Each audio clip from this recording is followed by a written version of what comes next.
I think among Taiwanese Americans, there's a lot of grief and shock at the moment, and I guess that manifests in a couple different ways. I think in a broad sense, the violence is agonizing even without detailed analysis of the shooter and why he targeted a Presbyterian church with a mostly elderly congregation. There's no politics or background that prevents you from sharing in that very human grief of vulnerable people in what is supposed to be a safe space being harmed with this kind of violence.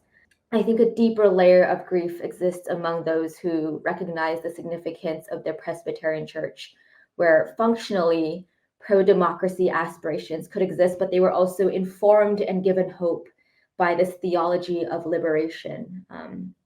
There are instances of Christian missionaries in Taiwan keeping pro democracy activists safe when they were wanted for execution or questioning by the Chinese nationalist government. And I think the specificity with which David Chou, the shooter, chose that target is very chilling. What conversations about Taiwanese identity has the incident sparked? We often talk about Taiwanese identity facing a violent erasure institutionally, diplomatically, in big and small ways. And this was unfortunately a very literal example of that.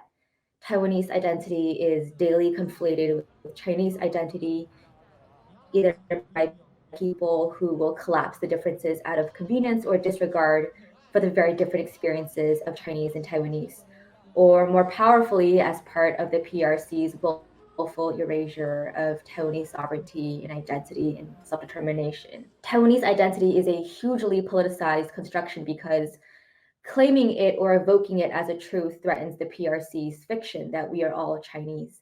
What tension in the Taiwanese identity, and particularly in Taiwanese politics in the country, has this shooting revealed?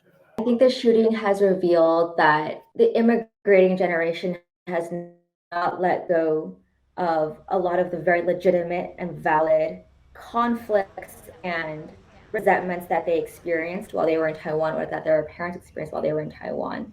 It meets this moment in the sort of vacuum where misinformation and loneliness and isolation compound these frustrations, and that's, I think, what this shooting was an example of.